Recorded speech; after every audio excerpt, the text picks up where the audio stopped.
Hello, नमस्ते साथियों। आज हम अपनी इस क्लास में कक्षा 9 के गणित विषय की प्रश्नावली 8.1 का अध्ययन शुरू करने जा रहे हैं। 8.1 के अध्ययन करने से पहले हमने 8वीं प्रश्नावली चतुर्भुज नाम की प्रश्नावली 8वीं का जो प्रारंभिक इंट्रोडक्शन की क्लास थी वो अपने यूट्यूब चैनल पे लगा दी थी। उस क्लास को आपने ज़रूर देखा होगा। अगर नहीं देखा है तो वहाँ से उस क्लास को ज़रूर देखिए। उस क्लास में हमने मुख्य तौर पर कुछ प्रमेयों की बात की थी। उसमें से महत्वपूर्ण प्रमेयों को हमने यहाँ संलग्न कर लिया है। देखिए, सबसे पहली जो 1 नंबर प्रमेय है वो हमारी इस प्रकार से है कि किसी समांतर चतुर्भुज, यह जो अपनी प्रश्नावली है वो चतुर्भुज से संबंधित है। तो पहली जो अपनी प्रमेय है वो इस प्रकार से है कि किसी समांतर चतुर्भुज का एक विकर्ण उसे दो सर्वांग समत्रिभुजों में विभाजित करता है। यानी कोई भी समांतर चतुर्भुज होता है उसमें अगर हम विकर्ण खींचते हैं तो जो दो त्रिभुज बनेंगे वो दोनों त्रिभुज सर्वांग सम होंगे। ऐसा ये अपनी पहली प्रमेय है। ये हमें आगे काम में लेनी है, इसको विशेष तौर पे ध्यान में रखना है हमें। दूसरी प्रमेय हमने पढ़ी थी कि एक समांतर चतुर्भुज में सम्मुख भुजाएं बराबर होती है। यानी समांतर चतुर्भुज होता है उसके आमने सामने की जो भुजाएं होती है, सम्मुख का मतलब आमने सामने की जो भुजाएं होती है वो बराबर माप की होती है।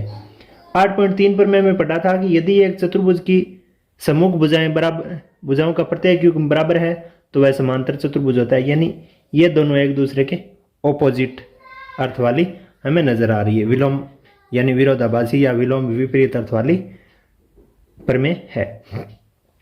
आगे है एक समांतर चतुर्भुज में सम्मुख कोण बराबर होते हैं। यानी आमने सामने के जो कोण होते हैं वो बराबर होते हैं, वो हमें ध्यान में रखना है। आगे हम सवालों को करेंगे, वहां काम आएगी। यदि एक चतुर्भुज में सम्मुख कोणों का प्रत्येक युग्म बराबर हो तो वह समांतर होता है। ये दोनों एक दूसरे के विपरीत हो गई। कैसे?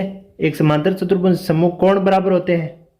इसमें कह दिया कि एक चतुर्भुज में अगर सम्मुख कोण बराबर है, सम्मुख कोणों का युग्म बराबर है तो वह समांतर होता है।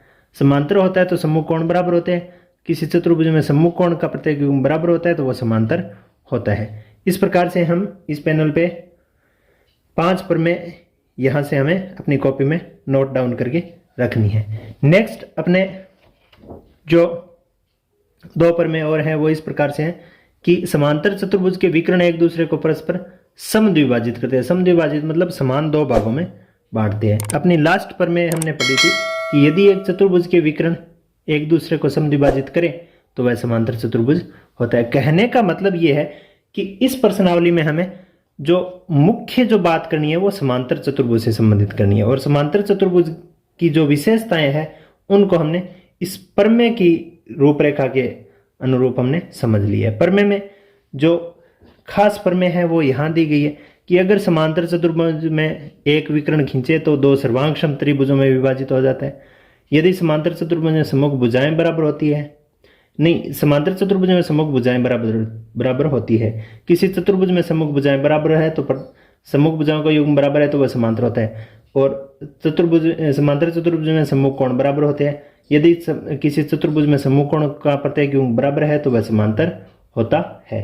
यानी इसकी ये ऑपोजिट, इसकी ये ऑपोजिट, और नेक्स्ट जो बच गई अपनी यानी इसकी ये ऑपोजिट। इस प्रकार से हम इन 6, 7, 8 प्रमेयों के माध्यम से हम इस प्रश्नावली के सभी सवालों को करने की कोशिश करेंगे। यहां हमें जो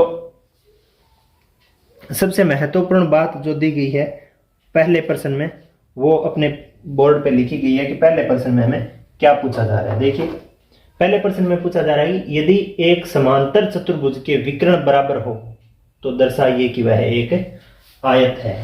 समांतर चतुर्भुज के विकर्ण बराबर होते हैं। तो सबसे पहले हम एक काम कर लेते हैं कि जैसा हमें प्रश्न में दिया गया है वैसी हमें एक आकृति बना लेते हैं। कोई समांतर चतुर्भुज है इस प्रकार से, आमने सामने की भुजाएं उसमें बराबर होती है, ऐसा हमने अभी अभी प्रमेय में पढ़ाई है। आमने सामने के कोण बराबर होते हैं, ऐसा भी हमने पढ़ा है। आमने सामने की भुजाएं समांतर भी होती है, बराबर भी होती है। ये कह रहे हैं कि एक समांतर चतुर्भुज के विकर्ण बराबर है। तो मान लीजिए कि ए, बी, सी, डी इस प्रकार का कोई चतुर्भुज है। ABCD कोई चतुर्भुज है। तो हम इसको सॉल्व करेंगे तो सबसे पहले लिख देंगे कि माना ABCD, ऐसा जैसा हमने बनाया है वैसा हम लिख के बताएंगे। तो इतना हम लिखने के बाद जैसे मान लीजिए कि यहाँ हमने लिख दिया कि माना ABCD कोई समांतर चतुर्भुज है। ऐसा प्रश्न में दिया गया है कि कोई समांतर चतुर्भुज है जिसके विकर्ण बराबर है। हमने ऐसा लिख दिया कि उसके विकर्ण जो AC है वो विकर्ण BD के बराबर है। अब हमें सिद्ध क्या करना है? सिद्ध करने के लिए हमारी जो इंट्रोडक्शन वाली क्लास थी उसमें हमने बताया था कि आयत किसे कहते हैं। आयत की हमने परिभाषा पढ़ी थी कि ऐसा समांतर चतुर्भुज जिसका एक कोण 90 डिग्री का होता है, एक कोण समकोण होता है, वो आयत कहलाता है। तो हमें सिद्ध करना है कि कोई भी एक कोण, जैसे हम DAB ये वाला कोण अगर सिद्ध कर देते, कोई भी एक, जैसे चाहे ये कर दो, चाहे ये वाला कर दो, चाहे ये वाला कर दो। आयत की परिभाषा ही हमने ऐसे पढ़ी थी कि ऐसा समांतर चतुर्भुज जिसमें एक कोण 90 डिग्री का होता है, एक कोण समकोण होता है। तो हमें अगर इस चतुर्भुज में ABCD जो समांतर चतुर्भुज तो है, अगर उसमें हम एक कोण जैसे कोण DAB बराबर 90 डिग्री सिद्ध कर लें तो वो क्या हो जाएगा? आयत हो जाएगा। क्या हो जाएगा? आयत हो जाएगा। तो हम यहाँ पे लिखते हैं उपपत्ति। इसको सिद्ध करने का क्या तरीका रहने वाला है? इसको सिद्ध करने के लिए देखिए हम कहां से स्टार्ट करेंगे। इसको सिद्ध अगर हम करना चाहते हैं तो सबसे पहले हमें दो त्रिभुज लेने पड़ेंगे। कौन कौन से? एक तो ABC त्रिभुज, ये वाला त्रिभुज ABC, और एक त्रिभुज लेना पड़ेगा ABD। दोनों त्रिभुज आपको दिख रहे होंगे। ABC ये वाला त्रिभुज है, ABC ये वाला त्रिभुज, और ABD ये वाला त्रिभुज। इन दोनों त्रिभुजों की बात करते हैं। इन दोनों त्रिभुजों को क्या कर देते हैं? सर्वांग सिद्ध कर देते हैं। कैसे सिद्ध करेंगे? देखिए AB की जो AB लाइन, ABC में AB लाइन ABD की AB लाइन के बराबर है, क्योंकि ये दोनों उभयनिष्ठ है, यानी दोनों में ही काम आ रही है। ये हम छठी प्रश्नावली में सर्वांग क्षमता वाली हम 7वीं प्रश्नावली में पढ़ते आए हैं। और इस ABC त्रिभुज में जो BC भुजा है,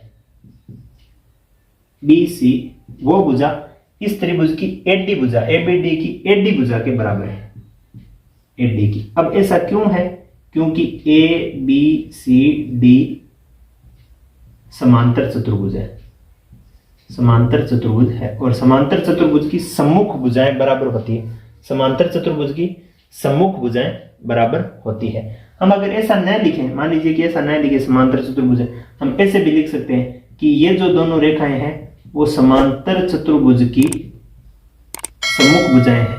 समांतर चतुर्भुज की सम्मुख भुजाएं, समांतर चतुर्भुज की सम्मुख भुजाएं बराबर होती है। हमने पढ़ा भी था अपनी फर्मे के ये जो पार्ट था उसमें पढ़ा था कि समांतर चतुर्भुज की सम्मुख भुजाएं बराबर होती है। ये हमें विशेष तौर पर याद भी रखना है। तो देखिए अब इतना पढ़ने के ये लिखने के बाद ABC त्रिभुज में जो AC लाइन आई है, AC वो किसके बराबर है? AC लाइन किसके बराबर होगी? इस त्रिभुज की BD लाइन के बराबर होगी, BD लाइन की।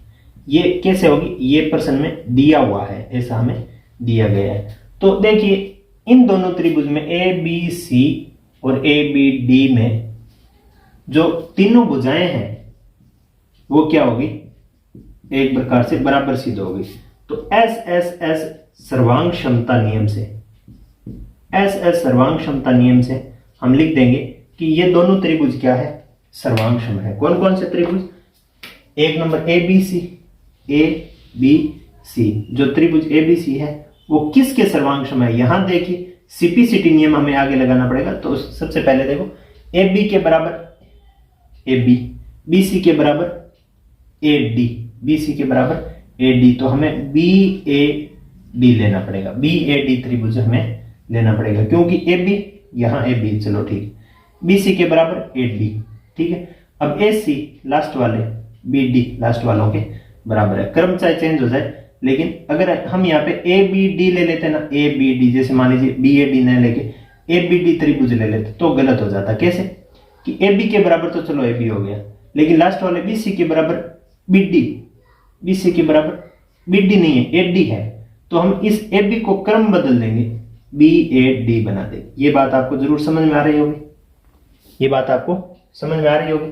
अब देखिए, ये अगर दोनों त्रिभुज सर्वांगसम हो गए तो इसका मतलब सीपीसीटी नियम से, सीपीसीटी नियम हमने सबसे पहले ही पढ़ा था कि कॉन्ग्रुएंट पार्ट ऑफ ये नहीं corresponding part of congruent triangle, यानी सर्वांगसम त्रिभुजों के संगत भाग बराबर होते हैं। इस नियम से अगर सीपीसीटी नियम किस में लगा रहे, सीपीसीटी नियम इन दोनों त्रिभुजों का सीपीसीटी नियम अगर हम लगाते हैं तो इस त्रिभुज का ए बी सी कोण है ना, त्रिभुज का ए बी सी कोण, ए बी सी कोण है वो इस त्रिभुज के बी ए डी कोण के बराबर हो जाएगा, बी ए डी कोण के बराबर हो जाएगा।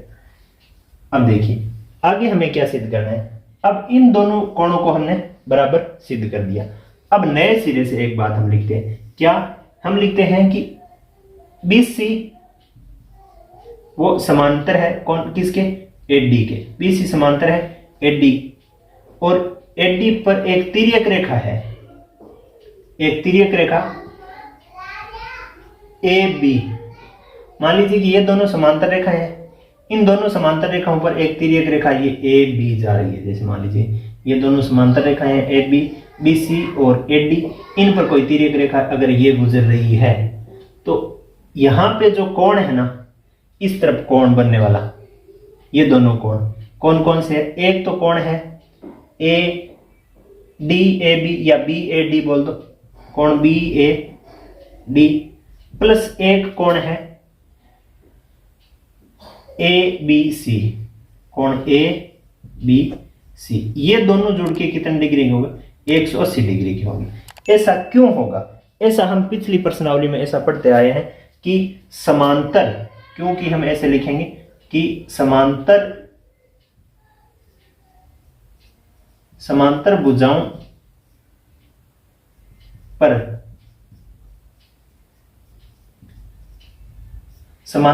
पर तिर्यक रेखा से बने एक ही ओर के अंतःकोण। तो समांतर रेखा पर जब कोई तिर्यक रेखा गिरती है, जैसे ये दो समांतर रेखाएं थी, इस पर कोई तिर्यक रेखा गिरती है तो इस तिर्यक रेखा के एक ही ओर बने अंतःकोण कितने डिग्री के होते हैं, संपूरक होते हैं। ऐसा हमने पीछे अपनी प्रमेय में एक पढ़ा था। तो इन दोनों का जोड़ कितना होगा, इस परिभाषा से 180 डिग्री होगा। किसका, इस समांतर रेखा की इस समांतर रेखा से तिर्यक रेखा के बनने वाला जो A है और B है, ये दोनों को।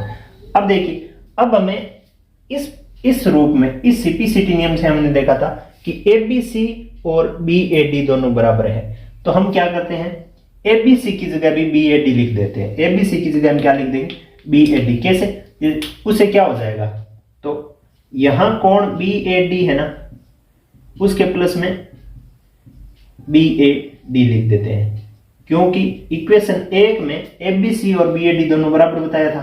तो हम ये BAD तो यहां आ गया, ABC की जगह क्या लिख दिया, BAD बराबर कितना लिख दिया, 180 डिग्री। अब देखो यहां 2 गुणा कोण BAD बराबर 180 डिग्री। तो BAD कोण का मान कितना आ जाएगा, BAD कोण का आ जाएगा 180/2, 180/2। ये बात आपको जरूर समझ में आ रही होगी। ये 2 जो गुणा में था वो यहाँ भाग में चला गया, यानी कोण जो BAD जो आया है वो कितना डिग्री का है, 90 डिग्री का। कितना डिग्री का है, 90 डिग्री का। अब हम इस यहाँ पे ऐसे लिख के बता देंगे कि समांतर चतुर्भुज ABCD में एक कोण 90 डिग्री का आयत है, समांतर चतुर्भुज ABCD एक आयत है।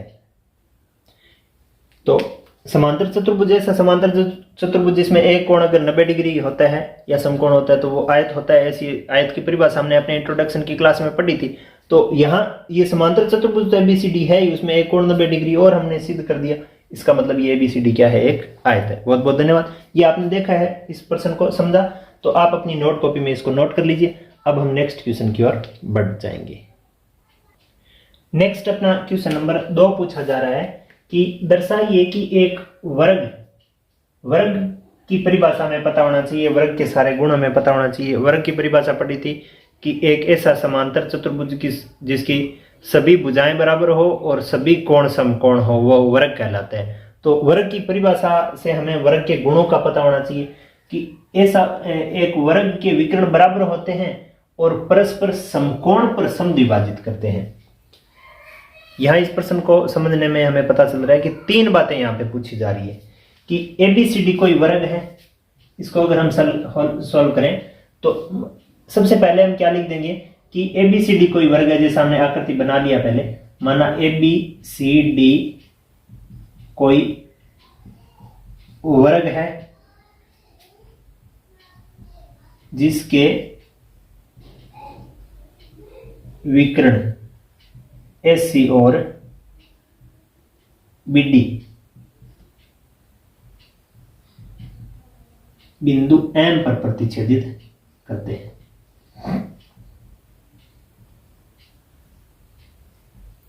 इतनी बात हमने यहां लिख दी। अब हमें क्या करना है, हमें यहां जो सिद्ध करना है ना वो बात लिखनी है कि यहां पे पूछा क्या क्या पूछा गया है। तो हमें यहां पे 3 बातें पूछी गई है। 3 बातें क्या, सबसे पहले प्रश्न को पढ़ो पता चल जाएगा 3 क्या। सबसे पहले पूछा है कि विकर्ण बराबर होता है, इसका मतलब हमें सिद्ध करना है कि AC बराबर BD है। परस्पर समकोण पर समद्विभाजित करते हैं, इसका मतलब यहां जो बनने वाले जो कोण है ना 1 2 3 4, इन कोणों का नाम दे देते हैं 1 2 3 और 4। ये चारों कोण समकोण है, यानी कोण 1 बराबर कोण 2 बराबर कोण 3 बराबर कोण 4, यानी बराबर समकोण होना चाहिए। एक बात ये सिद्ध करो, समकोण पर समद्विभाजित करते हैं, इसका मतलब क्या हुआ कि AM बराबर क्या होना चाहिए, CM होना चाहिए, एंड BM बराबर DM होना चाहिए। ये 3 बातें हम यहाँ पे सिद्ध करेंगे, तब इस प्रश्न को पूरा हम समझा सकेंगे, पूरा कर पाएंगे। पूरा करने का हम यहाँ पे पार्ट इसको हल करना मानेंगे। तो सबसे पहला बिंदु की विकर्ण बराबर सिद्ध करने के लिए हम यहाँ पे 2 त्रिभुज ले लेते हैं। 2 त्रिभुज कौन कौन से, हम पहले बिंदु को हल कर रहे हैं। तो त्रिभुज ABC एंड त्रिभुज ABD 2 त्रिभुज ले लेते हैं। ABC ये वाला, ABC ये त्रिभुज और ABD ये त्रिभुज आपको दिखाई दे रहा होगा। यहां से ये 2 त्रिभुज हमें लेने हैं। ABC और ABD में अगर हम इसको सर्वांग सम सिद्ध कर दें, सर्वांग सम सिद्ध करने के बाद हम दोनों सर्वांग सम होंगे तो इसकी संगत भुजाएं बराबर बता के हम इसको AC बराबर BD बता देंगे। और ABC को सर्वांग सम ABD के कैसे बताएं कि इस त्रिभुज में AB भुजा है ना वो इसकी AB भुजा के बराबर है। क्यों, क्योंकि ये उभयनिष्ठ है। उभयनिष्ठ का तात्पर्य दोनों में काम आई है। ये दोनों में AB, इस ABC में भी आ रही है, ABD में भी आ रही है। इसका मतलब AB लाइन दोनों में एक लाइन बराबर हो गई। अब ABC की जो BC भुजा है वो भुजा इस त्रिभुज की AD भुजा के बराबर है। AD भुजा के बराबर है। क्यों, क्योंकि वर्ग की सम्मुख भुजाएं बराबर होती है। ABCD तो एक वर्ग है, तो वर्ग की सम्मुख भुजाएं तो बराबर होती है। वर्ग की सम्मुख भुजा, वर्ग की सम्मुख भुजा बराबर होती है। ये हमें वर्ग की परिभाषा से हमें पता होना चाहिए। दूसरा हम लिखेंगे कि ये वाला जो कोण है ना, ये कोण इस त्रिभुज का, ये B जो कोण बन रहा है वो इस त्रिभुज के इस A कोण के बराबर होगा, ABD के A कोण के बराबर। तो इस त्रिभुज का ये B कोण क्या नाम लिखेंगे हम, ABC कोण, यानी इस त्रिभुज का कोण ABC है वो इस त्रिभुज के BAD कोण के बराबर है।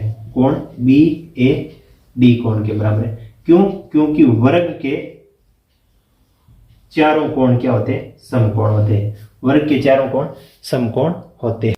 अतः यहाँ पे देखिए ये जो दोनों त्रिभुजों की 2 भुजाएं और जो कोण हम बराबर सिद्ध कर पाए हैं, इन दोनों भुजाओं के मध्य का कोण है। जैसे AB के बराबर AB, और ये भुजा और ये भुजा को हम इस भुजा और इस भुजा के बराबर, और इन दोनों के बीच वाले कोण को हम बराबर बता पाए। इसका मतलब SAS सर्वांग क्षमता, साइड एंगल साइड सर्वांग क्षमता, ये हमने पीछे पढ़ा भी है, समझ लिया इसको। SAS सर्वांग क्षमता से ABC त्रिभुज है वो त्रिभुज BAD के सर्वांगक्षम होगा। तो यहां से हम CPCT रूल लगा देंगे। CPCT नियम से, CPCT नियम का तात्पर्य होता है सर्वांगक्षम त्रिभुजों के संगत भाग बराबर होते हैं। ये इसकी फुल फॉर्म होती है सर्वांग नियम से। जैसे ये दोनों त्रिभुज सर्वांगक्षम है तो इसके संगत भाग, अब संगत भाग हम कौन सा लेंगे, हमें तो क्या करना है, AC को BD के बराबर बताना है। तो संगत भाग देखो AC BD के बराबर है।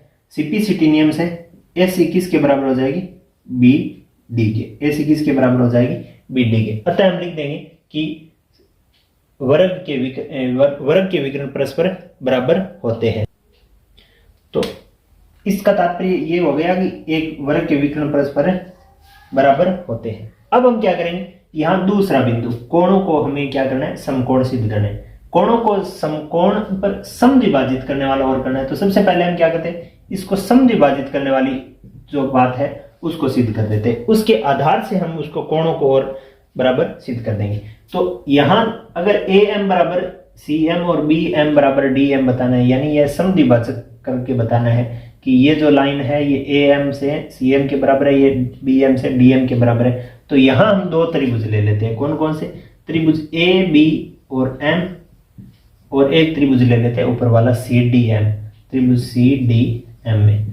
दोनों त्रिभुजों में देखो ABM में जो लाइन AB लाइन है उसके बराबर ऊपर वाले में CD लाइन है। क्यों, क्योंकि ये वर्ग की सम्मुख भुजा है। वर्ग की भुजा आपस में चारों भुजाएं बराबर होती है। तो ABCD एक वर्ग है, ABCD एक वर्ग है, तो इसकी दोनों भुजाएं अगर है तो वो बराबर होगी। अब देखिए, और तो हमें भुजाओं की तो बात का पता नहीं, ये भुजा इसके बराबर है, यह भुजा इसके बराबर है, पता नहीं। हम क्या कर लेते हैं कि इनके कोणों की बात कर लेते हैं। ये वाला जो त्रिभुज है इसका ये जो कोण बन रहा है ना, ये कोण इस त्रिभुज के इस कोण के बराबर है। क्यों है, अब पहले तो हम लिख देते हैं कि इस त्रिभुज का ABM कोण है ना, कोण ABM वो इस त्रिभुज के CDM के बराबर है, कोण CDM के बराबर है। अब ऐसा क्यों है, देखिए कि यहाँ पे वर्ग है ये, तो ये दोनों समांतर रेखाएं होंगी, आमने सामने की रेखाएं समांतर होती। समांतर रेखाओं को जब एक तिर्यक रेखा काटती है, ये दो समांतर, अगर AB और ये ऊपर वाले DC और AB अगर समांतर है तो उनको अगर इस प्रकार से कोई तिर्यक रेखा काट रही हो, कौन सी, D से B तक, तो इसमें बनने वाले एकांतर अंतः कोण क्या होते हैं, बराबर होते हैं। एकांतर अंतः कोण क्या होते हैं, बराबर होते हैं। तो हम ऐसा लिख सकते हैं कि ये जो इन दोनों भुजाओं पर ये तिर्यक रेखा खींचने से ये कोण जो है ABM वो किसके बराबर होगा, CDM के बराबर होगा। इसी प्रकार देखिए, अगर मान लीजिए कि ये दोनों समांतर रेखाएं, इन दोनों समांतर रेखाओं पर CD और AB अगर समांतर रेखा, इन पर ऐसी समांतर ये तिर्यक रेखा खींचे, कौन सी, ऐसी तिर्यक रेखा खींचे, तो यहां जो कोण बन रहा है ना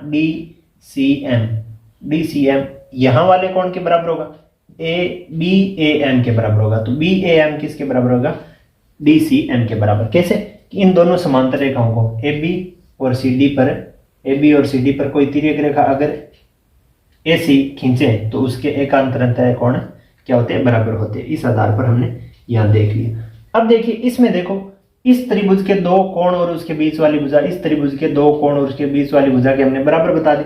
इसका मतलब क्या हुआ कि जो ये त्रिभुज है ना अपना ABM त्रिभुज सर्वांगसम हो जाएगा। कौन से के, ये CDM के, कैसे, ASA सर्वांगक्षमता नियम से। तो ऐसे सर्वांगक्षमता ASA सर्वांगक्षमता नियम से अगर ये दोनों त्रिभुज अगर सर्वांगसम है तो इसमें हम क्या लगा देंगे, CPCT रूल, यानी सर्वांगसम त्रिभुजों के संगत भाग बराबर होते हैं। इसका मतलब क्या हुआ कि जो इसका AM है वो इसके CM के बराबर होगा, AM किसके बराबर होगा, CM के बराबर, और इसका जो BM है वो किसके बराबर होगा, इसके DM के बराबर होगा। BM बराबर DM, ये कैसे बता रहे हैं हम, CPCT रूल से। ये हमने सिद्ध कर दिया। अतः हम लिख सकते हैं कि वर्ग के विकर्ण परस्पर समद्विभाजित होते हैं। तो इन दोनों प्रश्नों को, जैसे इस पहले को हमने कर लिया, इस तीसरे को हमने कर लिया, इन दोनों प्रश्नों को आप अपनी नोट कॉपी में नोट कर लीजिए। अब हम इसके इन चारों कोणों को हम क्या करेंगे, समकोण सिद्ध करेंगे। तो ये समकोण सिद्ध करने वाली जो हमें अगर थ्योरम अगर यहां रखनी है तो सबसे पहले हम क्या लेंगे, दो त्रिभुज लेंगे। इसके लिए हम कौन कौन से लेंगे, ABM और BCM, दो त्रिभुज हम यहाँ पे लेंगे। तो यहां इन दोनों त्रिभुजों में हम क्या करेंगे, इन दोनों को सर्वांग सिद्ध कर देंगे। दोनों त्रिभुजों को सर्वांग सिद्ध करने के बाद एक और नया रूल लगा के इनमें कुछ अप्लाई करेंगे तो वो क्या आ जाएंगे, दोनों समकोण आ जाएंगे, एक और दो।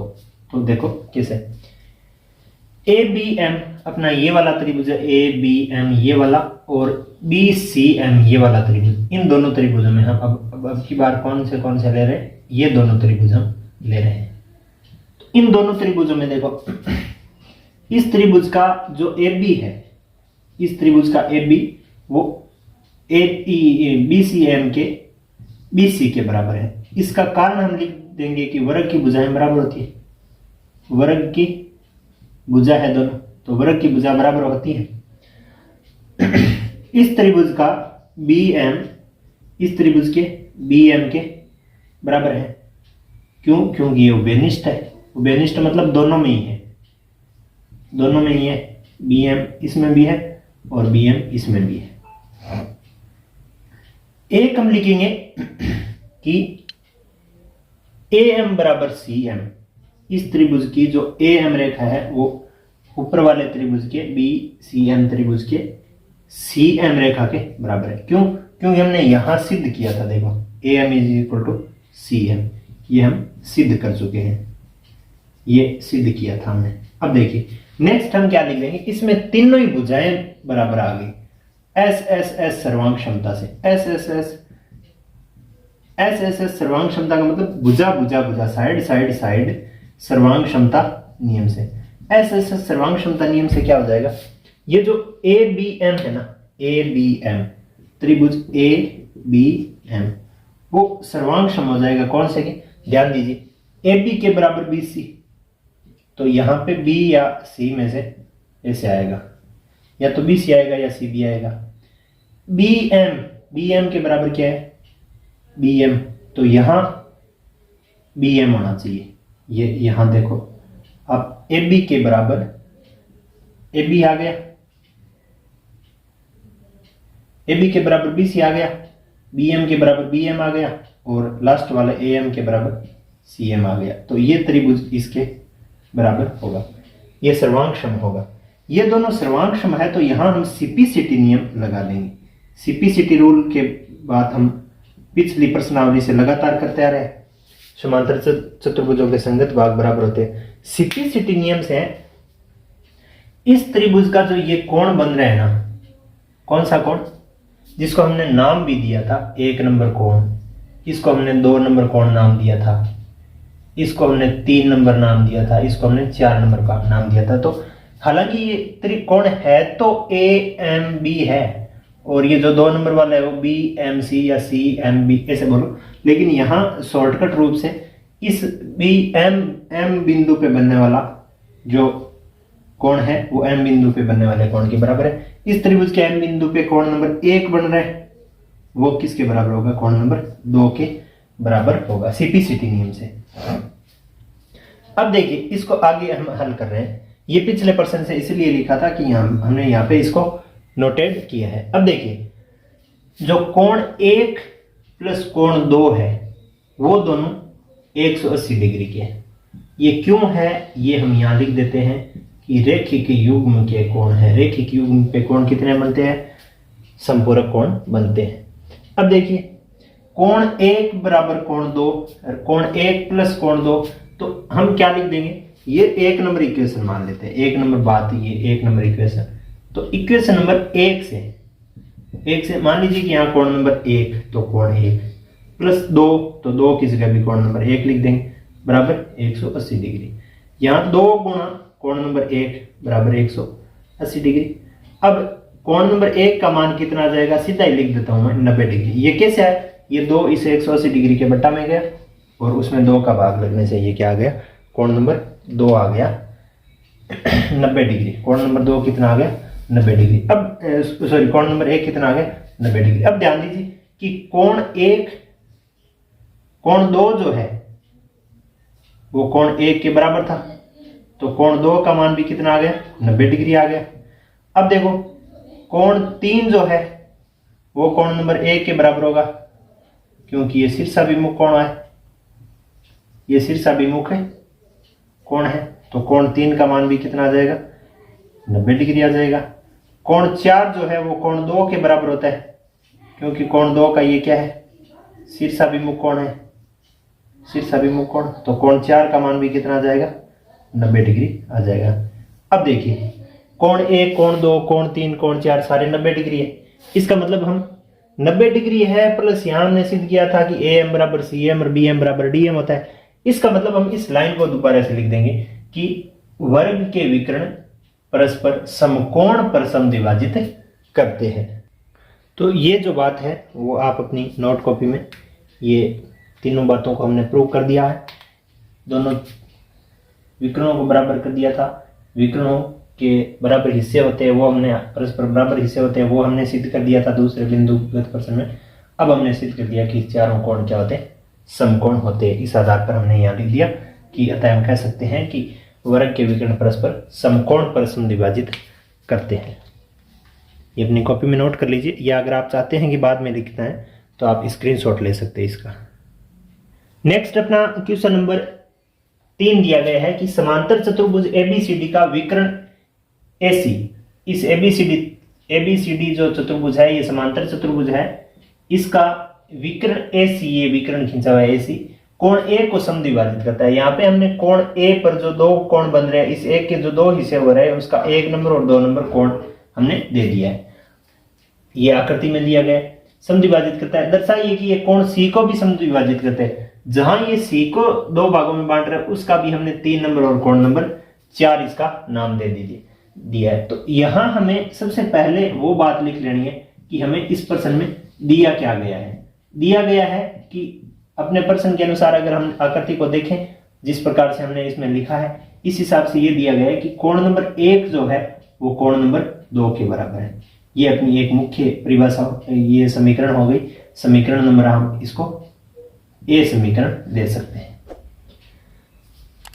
A समीकरण या 1 नंबर समीकरण आप जो भी देना चाहो वो हम लिख सकते हैं। अब दूसरा देखिए, हमें सिद्ध क्या करना है, सिद्ध क्या करना है, सिद्ध ये करना है कि जो कोण नंबर 3 है वो कोण नंबर 4 के बराबर आना चाहिए। ये बात हमें सिद्ध करनी है। कोण नंबर 3 किसके बराबर आना चाहिए, कोण नंबर 4 के बराबर आना चाहिए। इसके लिए हमें क्या करना पड़ेगा, इसके लिए सबसे पहले देखिए यहां 2 समांतर भुजाएं हमें दिख रही है, कौन कौन सी, AB और CD। इन दोनों समांतर भुजाओं को अगर एक लाइन, कौन सी लाइन, AC लाइन अगर काटे तो यहां वाला कोण और यहां वाला कोण क्या होगा, बराबर होगा। किस परिभाषा से होगा, यहां जो कोण बन रहा है वो अपना 1 नंबर कोण बन रहा है, यहां 3 नंबर कोण बन रहा है। इस आधार पर अगर हम इसको उपपत्ति के तौर पर लिखें, परिभाषित करने के तौर पे यानी सिद्ध करने के तौर पे, तो कोण नंबर 1 को कोण नंबर 3 के बराबर बताएंगे। और क्या लिखेंगे, इसका हम अर्थ क्या लिखेंगे कि 2 समांतर भुजाएं AB के समांतर जब CD होती है उस पर तिर्यक रेखा, तिर्यक रेखा कौन सी जा रही है, AC, तिर्यक रेखा AC से बने एकांतर अंतः कोण है। ये क्या एकांतर अंतः कोण है। ऐसा हम पीछे की प्रश्नावली में पढ़ते आ रहे हैं कि जब 2 समांतर रेखाओं को एक तिर्यक रेखा काटती है तो तिर्यक रेखा से बने एकांतर अंतः कोण क्या होते हैं, बराबर होते हैं। इस आधार पर हमने यहाँ पे लिख दिया। अब देखिए हम कोण नंबर 2 जो है उसको कोण नंबर 4 के बराबर बता सकते हैं। वो कैसे, देखिए यहां अब हम बात करते हैं कि ये दो समांतर रेखाएं ये लेते हैं। ये कौन सी है, अपनी AD समांतर रेखा है, किसके, BC के।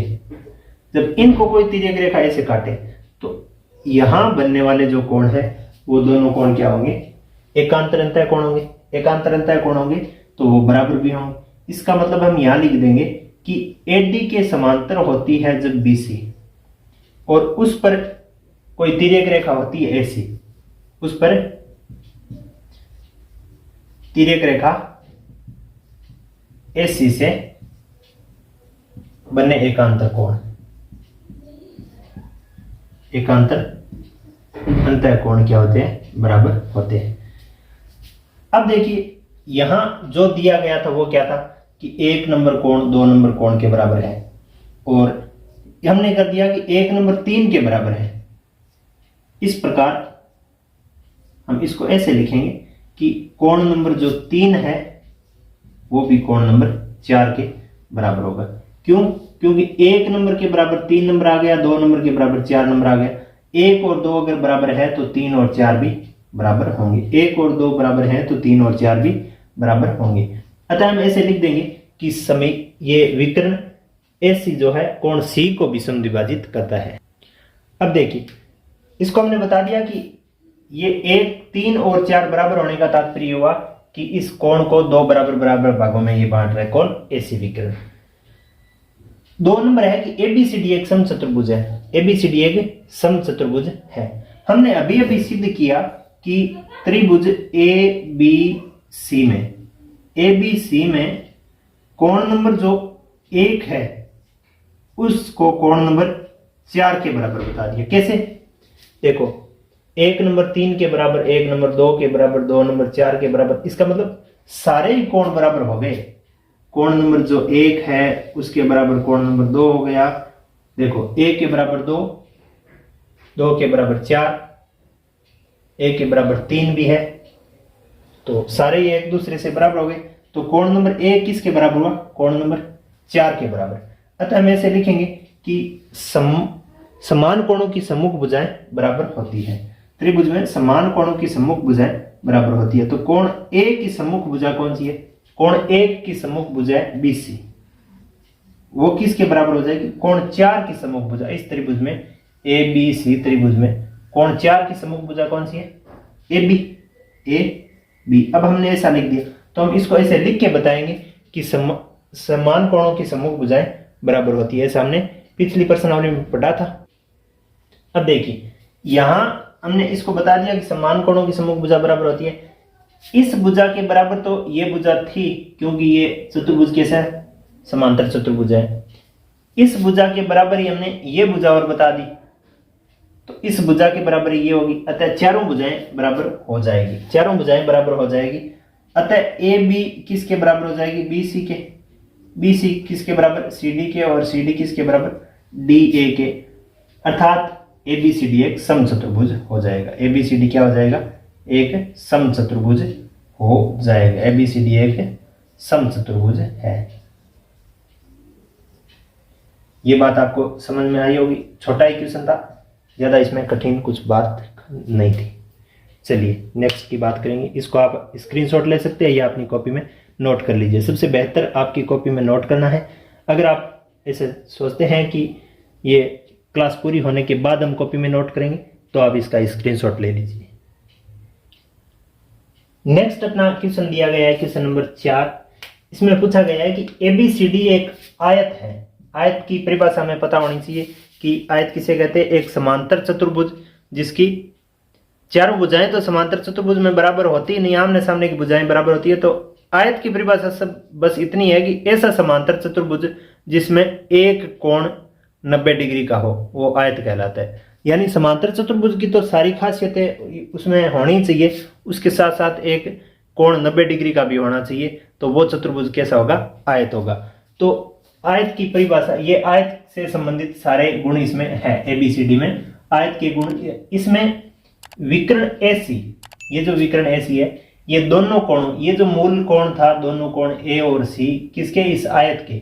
इन दोनों कोणों ए और सी को समद्विभाजित करता है। कहने का मतलब क्या है कि ये जो पूरा कोण था ये दो भागों में बट गया, नंबर 1 भाग और नंबर 2 भाग। और ये दोनों भाग कैसे हैं?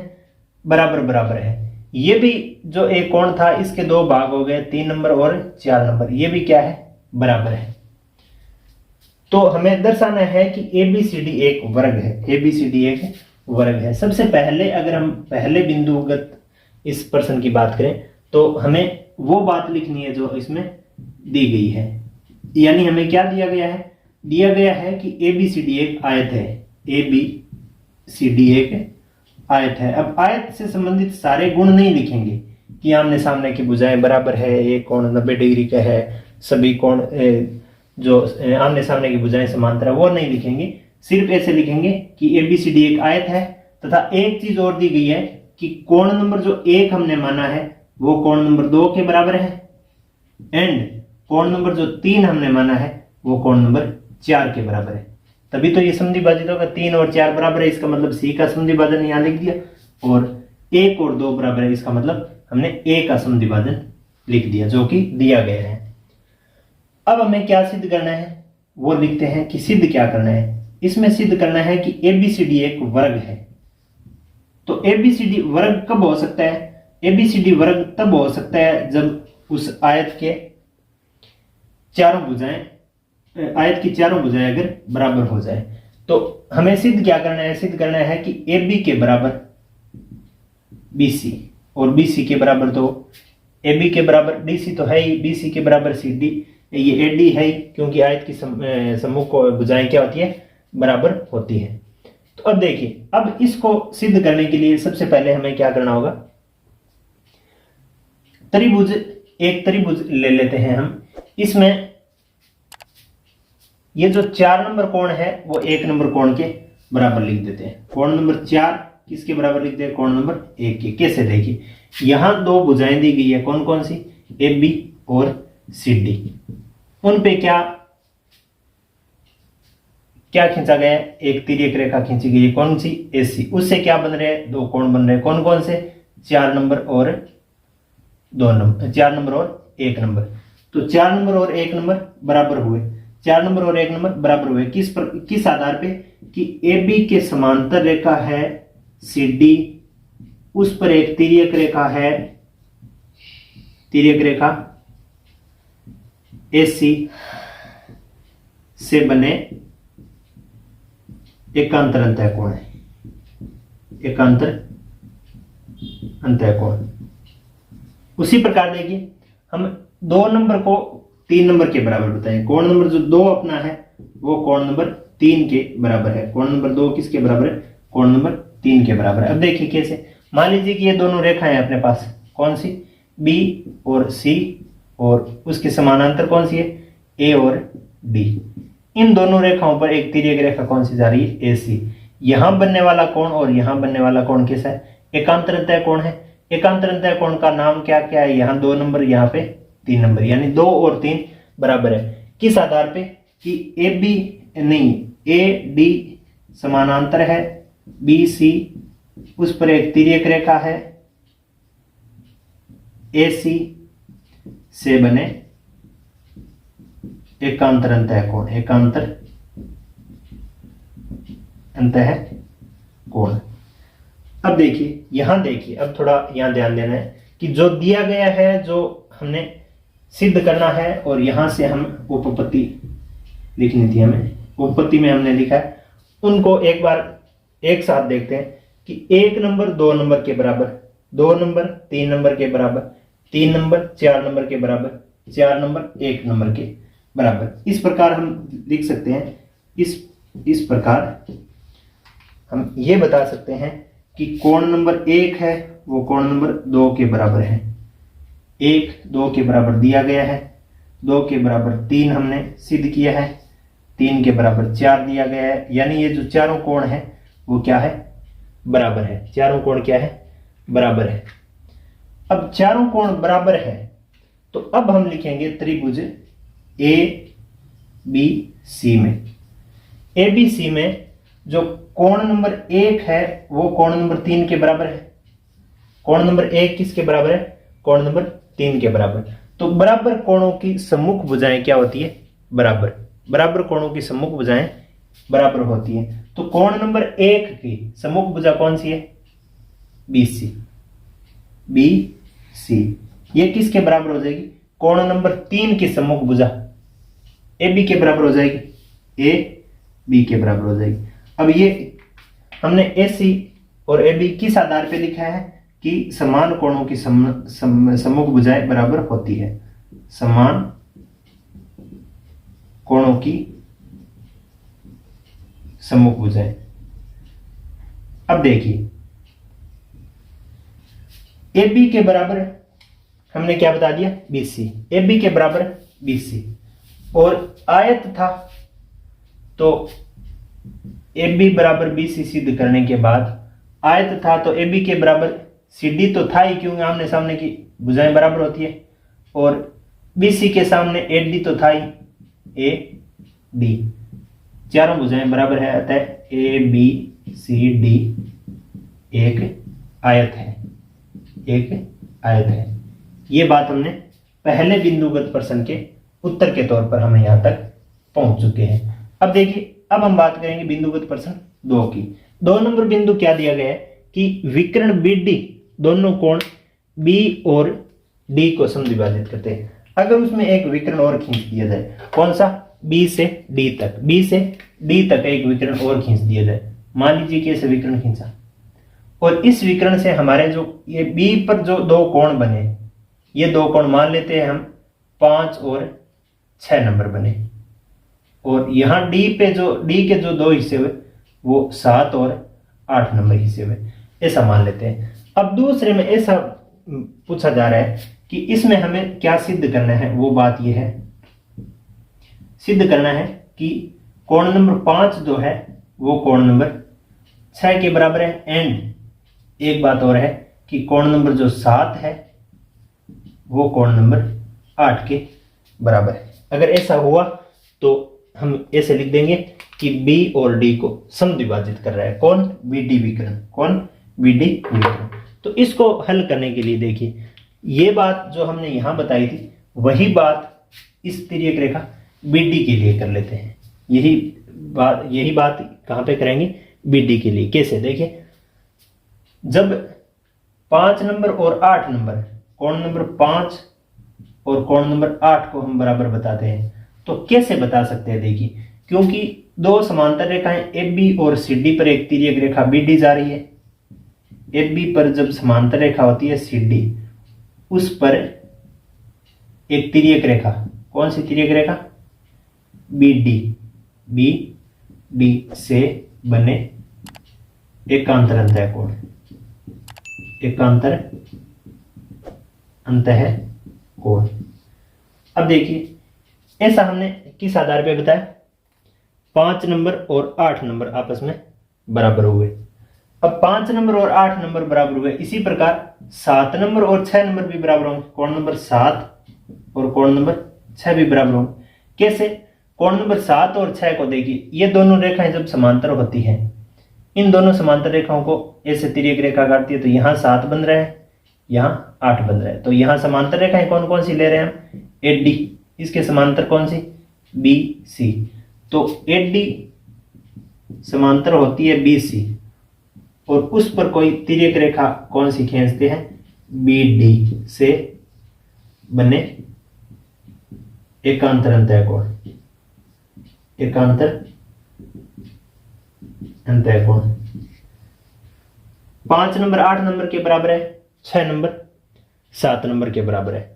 अब एक हम त्रिभुज लेते हैं, कौन सा त्रिभुज, चाहे ये वाला ले लो चाहे ऊपर वाला ले लो, कौन सा भी एक त्रिभुज हम ले लेते हैं। कौन सा त्रिभुज, जैसे मान लीजिए ए बी डी त्रिभुज ले लेते हैं। त्रिभुज ए बी डी में, ए बी डी में हमने क्या सिद्ध किया था, अभी इस प्रश्न में ए बी डी में हमने सिद्ध किया था कि चारों भुजाएं बराबर है, इस चतुर्भुज की चारों भुजाएं बराबर है। तो ए बी डी चतुर्भुज में ए बी भुजा, ए बी किसके बराबर हो जाएगी, ए डी के बराबर हो जाएगी, ए डी के बराबर हो जाएगी, ए बी भुजा ए डी के बराबर हो जाएगी। ऐसा हमने पीछे इसमें सिद्ध किया है। अब देखिए, ऐसा सिद्ध कर दिया, ऐसा सिद्ध किया हुआ है। तो ए बी और ए डी जब भुजाएं बराबर होती है तो हमने पढ़ा है कि समान, किसी त्रिभुज में समान भुजाओं के सम्मुख कोण बराबर होते हैं। तो ए बी का सम्मुख कोण कौन सा है, कोण नंबर 7, कोण नंबर 7 किसके बराबर हो जाएगा, ए डी का सम्मुख भुजा कोण नंबर 5, कोण नंबर 5। ऐसा हम लिख रहे हैं कि समान भुजाओं के सम्मुख कोण बराबर होते हैं, समान भुजाओं के सम्मुख कोण बराबर होते हैं, समान भुजाओं के सम्मुख कोण बराबर होते हैं। ये हमने पीछे एक प्रश्नावली में एक प्रमेय के तौर पर पढ़ा था, बराबर होते हैं। तो अब देखिए, इसका तात्पर्य क्या हुआ। अब इन तीनों चीजों को, इस और इस तीनों चीजों को एक साथ देखिए कि 5 नंबर 8 नंबर के बराबर है, 7 नंबर 6 नंबर के बराबर है, 5 नंबर 8 नंबर के बराबर है, 5 नंबर 7 नंबर के भी बराबर है, 7 नंबर 6 नंबर के बराबर है। इसका मतलब 5 के बराबर 8 है 5 के बराबर 7 भी है, 7 के बराबर 6 भी है। इसका मतलब कोण नंबर जो 5 है उसके बराबर कोण 6 आ जाएगा, उसके बराबर कोण 7 आ जाएगा और उसके बराबर कोण 8 आ जाएगा। यानी सारे कोण बराबर हैं और हमें सिद्ध क्या करना था कि कोण 5 और 6 बराबर होने चाहिए और कोण 7 और 8 बराबर होने चाहिए। यहां बराबर हो रहे हैं, अतः हम ऐसा लिख सकते हैं कि विकर्ण बी डी दोनों कोणों बी और डी को समद्विभाजित करता है। तो इसको आप अपनी कॉपी में नोट कीजिए। नेक्स्ट क्वेश्चन की ओर चलते हैं।